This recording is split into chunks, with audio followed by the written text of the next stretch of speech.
Selamat malam, salam sejahtera. Soalan paling mudah yang Anda perlu jawab dalam masa 5 saat ini. Apa status Tengku Zafrul dalam siasatan SPRM? Adakah beliau adalah suspek ataupun saksi? Ini menyorot kepada apa yang berlaku kepada Muhyiddin Yassin baru-baru ini. Muhyiddin kata, dia bukan suspek, tapi dia adalah saksi siasatan. Oleh sebab itulah muncul dalam perhatian kita sebagai pemerhati politik dan penganalisis politik, juga sebagai pemerhati politik terkenal yaitu Sabudin Husin, kami sama-sama tertanya-tanya, Tengku Zafrul ini adalah antara suspek ataupun hanya sekadar saksi. Ada netizen kata, Tengku Zafrul mungkin hanya jadi kambing hitam. Saya pun tak pasti, benarkah Tengku Zafrul menjadi kambing hitam dalam isu Jana Wibawa. Tetapi jangan disilap, jangan dilupa, kuasa terutama paling tinggi di dalam pentadbiran Malaysia bukan Menteri Keuangan, tetapi Perdana Menteri. Meskipun Perdana Menteri itu bukanlah mempunyai kuasa dalam Kementerian Keuangan, tetapi beliau pasti mengetahui selok-belok pemerintahan beliau sendiri. Kalau dia kata dia tidak tahu menahu tentang perjalanan dalam Kementerian Keuangan, oleh sebab itulah kita boleh menegur beliau. Kita boleh mempersoalkan beliau. Adakah beliau tidak bekerja dengan baik?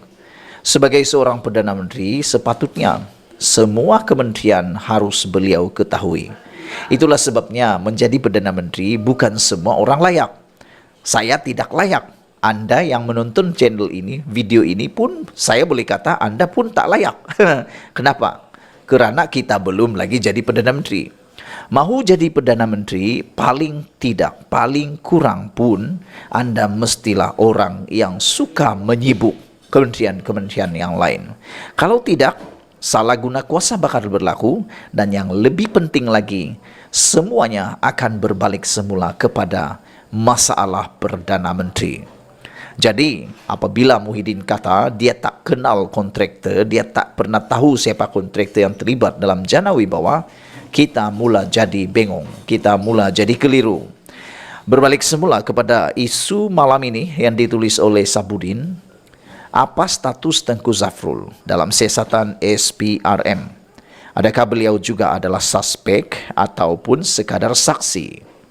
Selepas bekas Perdana Menteri Muhyiddin Yassin disiasat SPRM berhubung projek Jana Wibawa, siasatan selepas ini adalah kepada bekas Menteri Keuangan Tengku Zafrul Tengku Abdul Aziz. Dan untuk makluman anda semua penonton channel ini, saya sahkan bahawa Tengku Zafrul telah mengesahkan beliau akan dan dipanggil oleh SPRM untuk membantu siasatan dan untuk dirakamkan perbualan, juga direkodkan maklumat. Jadi dengan ini kita tertunggu-tunggu apa yang ditanya kepada Tengku Zafrul. Dan untuk makluman kamu semua, sudah lebih 15 orang dipanggil dalam isu Jana Wibawa ini. Jadi itu sebab kita pun memang tahu cara SPRM menyiasat ini, dia akan membuat satu bentuk yang akan dapat mencungkil segala maklumat. Jadi kalau mau percaya kepada hanya seorang pengakuan saja, kita tak boleh terima. Sebagai contoh, apabila Muhyiddin kata dia bukan suspek, saya kata sebelum ini, kita bukan tidak percaya, tapi kita perlukan pengesahan. Untuk sesuatu perkara yang baik maupun yang jahat, kita perlukan pengesahan, barulah kita boleh terima ianya adalah fakta yang benar atau tidak. Beberapa jam selepas kenyataan saya benar-benar berlaku, SPRM sahkan, tetapi yang disahkan bukan Muhyiddin sebagai bukan suspek, tetapi SPRM kata antara suspek, dan ditegur Muhyiddin oleh SPRM, kata ketua SPRM tanpa menamakan sesiapa, tetapi kita faham siapa yang dirujuk. Beliau kata semua yang disiasat perlulah tidak memberikan komen yang berbentuk spekulasi. SPRM semalam mengesahkan mereka akan memanggil Tengku Zafrul dalam waktu terdekat ini. Dalam waktu yang sama juga, semalam, SPRM mengesahkan Muhyiddin Yassin adalah suspek yang disiasat bagi projek Jana Wibawa itu. Kenyataan SPRM melalui sumber yang tidak dinamakan itu sekaligus menolak kenyataan Mahyadin sebelum itu yang mengatakan beliau hanya dipanggil untuk membantu siasatan.